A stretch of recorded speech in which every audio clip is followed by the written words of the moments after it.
여러분, 유튜브에서 다시 뵙게 돼서 참으로 기뻐요. 오늘은요, 고영숙 수필집 행복필이사 제주의 딸로 태어나서 행복했던 그 순간들 중에서 난 알아요를 낭독할 거예요. 난 알아요. 서울에 올라온 후로 올해처럼 혹독하고 힘든 겨울은 별로 없었다. 한 해를 무탈하게 잘 마무리하려고 했는데 말이다. 차례 준비를 하느라고 여념이 없이 돌아다니다가 그것도 같은 값이면 더 푸짐하게 차려야지 하고는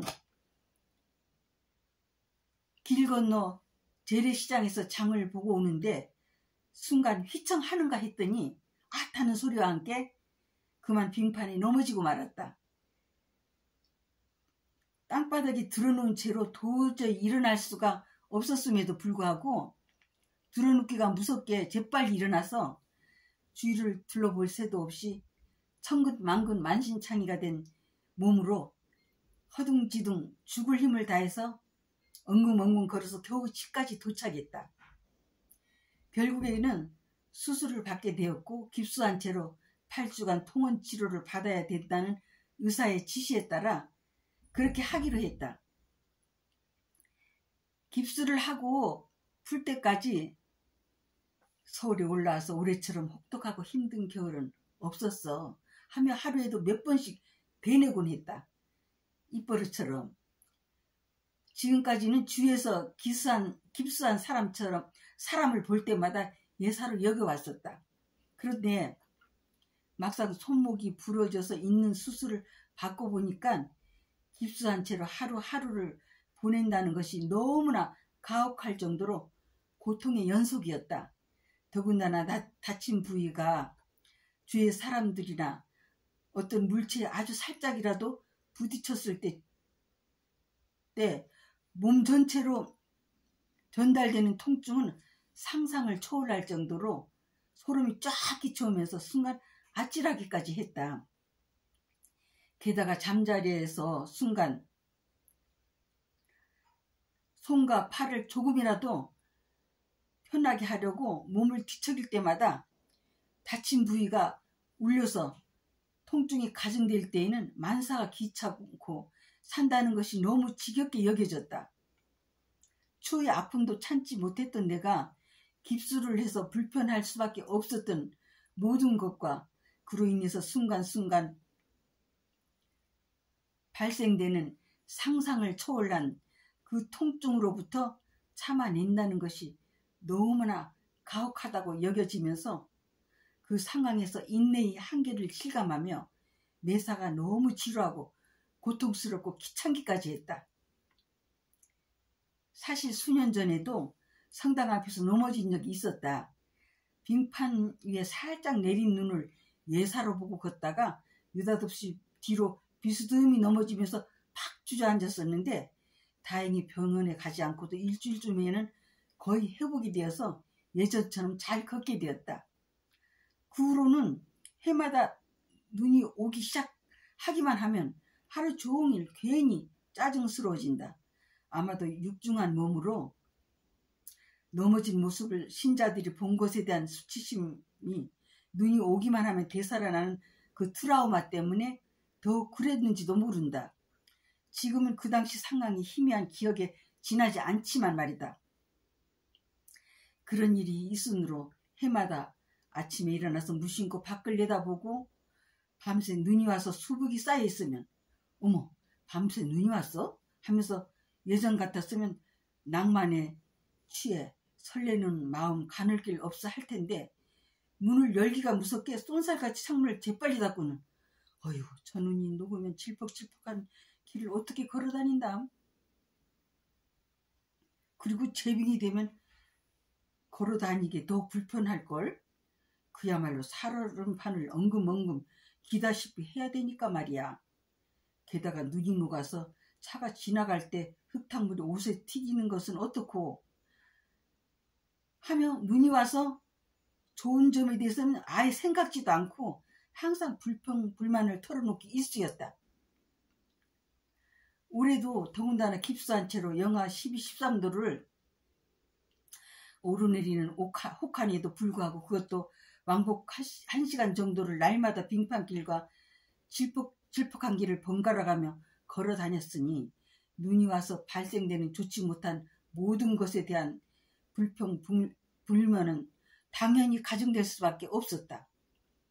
그래서 해마다 눈만 내리면 사춘기 소녀마냥 뿌두둑 하얀 눈을 밟으며 하염없이 걷고 싶어 하며 센치멘탈했던 감성이 올해는 아예 기억에서 사라지는 것은 당연했다. 와, 나쁜 기억이 사람의 감정을 그렇게 좌우하는구나. 참으로 슬픈 일이라 아니할 수 없군. 그러니까 인간관계에 있어서도 가급적이면 다른 사람의 마음을 상하게 하는 일은 절대로 없어야 되겠는데? 하며 몸속 깨달은 바를 마음속에 깊이 새기게 되었다. 날마다 택시를 타고 다니며 통원 치료를 하기로 마음먹고 길을 나섰는데 아주 국소수의 눈이 녹아서 드문드문 길바닥이 드러난 곳이 눈에 띄었다. 순간 아무래도 택시비가 치료비보단 더 들겠는걸. 아껴서 생활비에 보태야지. 아니야, 그보다도 매일매일 운동하는 셈 치고 걸어 다닐 거야. 하며 날마다 걸어서 치료를 받으러 다니면서도 깁스한 것 때문에 추위에도 불구하고 코트를 입을 수 없어서 어깨에 그냥 걸치고 다닐 수밖에 없었다. 롱코트가 바람막이가 되어 앞에서 불어오는 바람이 온몸에 잔뜩 스며들어 살을 애도록 시리게 할 때마다 코트가 이리저리 나부끼며 펄럭이는 것까지도 짜증스럽고 귀찮아서 도저히 견딜 수가 없었다. 날마다 지겹도록 그런 일을 겪으면서 인내하는 가운데 어느새 영혼은 카타르시스화되어 지금까지와는 전혀 다른 시야로 세상을 바라보게 되었고 한층 성숙되어 가고 있는 자신을 몸소 알고 깨닫게 되었다. 아무튼 그런 와중에도 부디 손목을 예전처럼 해주세요 하는 간절한 바람을 기도하며 꾸준히 물리치료를 받았다. 그래, 내가 어떻게 해서든지 치료를 잘 받아야 손을 제대로 쓸 수 있어. 그런데 혹시 원래대로 돌아가지 않으면 어떡하지? 아니야. 꼭 원래대로 돼야 돼. 하면서 또 한편으로는 왜 내가 조심스럽게 발을 내딛지 못했을까 하며 생각하면 할수록 속이 상했다. 그날도 낑낑대며 장거리를 들고 귀가하면서 설음식 장만에서부터 상 차리는 것까지를 생각하며 거기에 몰두하다 보니까 빙판 길인 것도 잊은 채 무심코 걷다가 다른 생각까지 복합적으로 떠오르게 되어 그야말로 온통 몰두하게 되는 바람에 순간적으로 그런 불상사가 일어났던 것이다. 그래, 매사를 잘 살아야 돼. 신앙생활도 마찬가지야. 늘 긴장의 끈을 놓지 말고 착하고 정직하게 하고 성실하게 잘 사는 삶. 그 어떤 경우에도 사랑에 입각한 삶을 사는데 최선을 다해야지. 항상 영적인 무장을 하고 신앙의 빙판길을 걷고 있다는 것을 의식하면서 언제든지 선을 지향하는 삶에 대한 긴장의 끈을 어떤 경우에도 놓지 말아야겠어. 하여간 내게 주어진 금쪽 같은 시간들을 하찮게 여기고 기분 내키는 대로 살면 절대 안 돼. 지금까지도 그래왔듯이 가능한 한 지향하는 그대로 잘 되기 위해서 모든 면에 빈틈없이 완전 무장을 하고 더 값지고 빛나게 잘 살아야 되겠어. 기왕 세상 살 바엔 말이야 하며 계속 대놓고 있었다. 아무튼 매사가 너무 귀찮을 정도로 마음고생, 몸고생이 가중되어 가는 상황에서 복합적으로 고통스럽기가 이루 말할 수 없었지만 신앙인으로서의 내 삶을 보다 더 진지하게 성찰하는 참으로 값지고 귀한 계기가 되었다.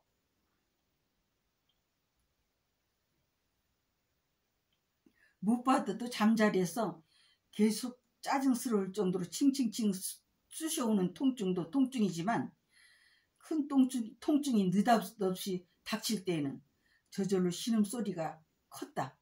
그래서 신체의 아주 조그만 부위라도 외부 충격으로 인해서 손상을 입었을 때 계속 혹은 가끔씩 몸 전체로 전가되는 그 통증은 상상을 초월할 정도로 소름이 쫙 끼쳐온다는 것을 몸소 겪게 되면서 어떤 경우에도 자신이 겪어보지 않으면 남의 입장을 어쩌니 저쩌니 해도 그 모두가 입에 발린 소리였다는 것을 깨닫게 되면서 그동안 상대방이 해왔던 것을 생각하며 자신이 부끄럽게 여겨지기까지 했다. 그 와중에도 내게 연중 행사 중 큰일이라 할 수 있는 제사와 구정 등 명절 차례 음식을 왼손으로나마 너끈히 장만할 수 있었다. 다친 손목을 잇는 수술을 받고 깁스를 한 지 10여일쯤 되었을 때 일이다. 깁스한 채로 치료를 받기 위해서 병원에 갔다 오는 길에 인근에 있는 재래시장에 들려서 제사에 쓸 재료들을 평소 때와 같이 필요한 대로 아무 생각 없이 사게 되었다.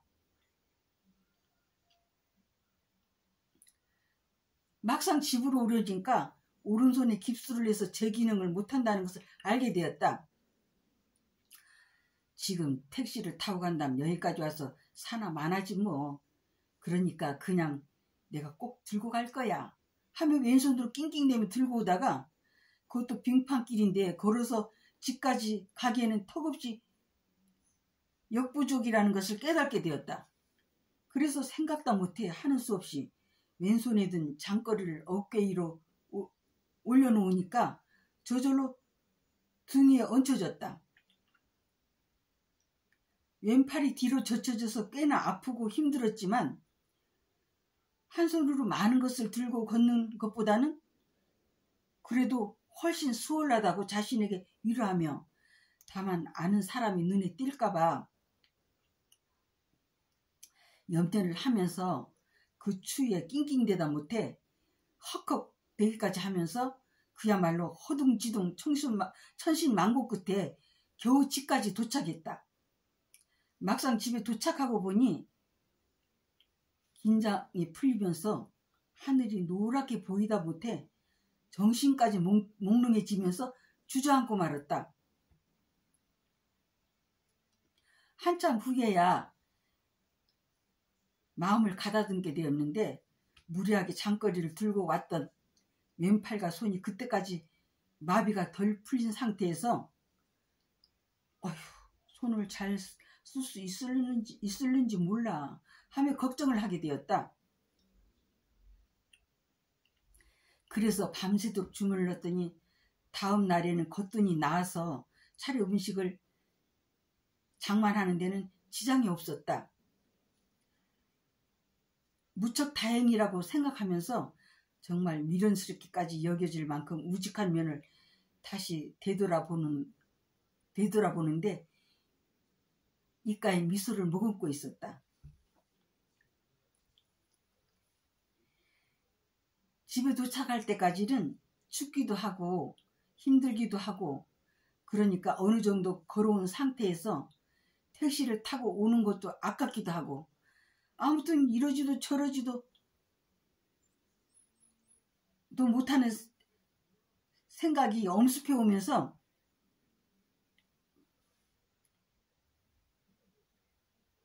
아무튼 여러 가지 생각이 복합적으로 엄습해 오면서 이러지도 저러지도 못하는 자신이 싫었었다.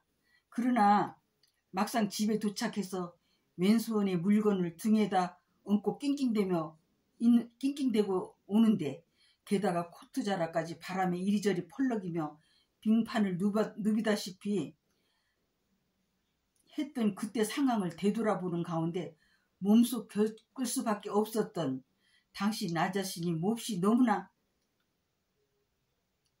성멍하게 클로즈업 되오면서 느닷없이 폭소가 터져나와 배를 움켜쥔 채 한바탕 웃어댔다.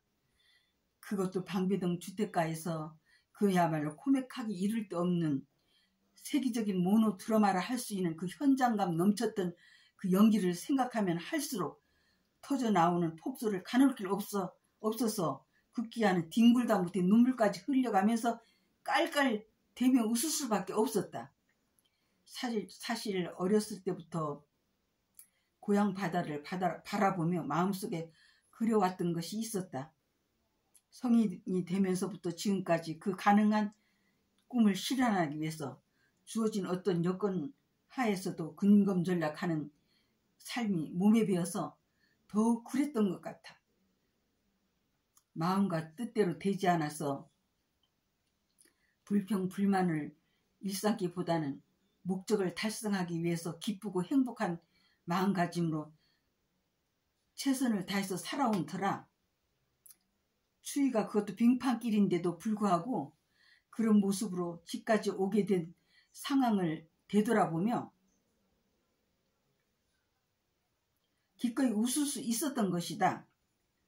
늘 희망이 있어 기쁨이 배가 되는 삶을 살게 된다고나 할까. 아무튼 그 바람이 내겐 더할 나위 없는 행복 바이러스인 것만은 사실이다. 예전 같았으면 손으로 차려 음식을 장만하는 것이 너무 힘들다고 하며 짜증을 부리기라도 했으련만 그것도 왼손 한쪽으로만 거뜬히 해낼 수 있었던 것이다. 제사상을 차려놓은 모든 음식들을 보면서 어머, 오른손으로 할 때와 다름없이 꽤 얌전하게 만들어졌는데 그것도 왼손으로 라고 하며 기쁘고 뿌듯한 마음 이루 말할 수 없었다.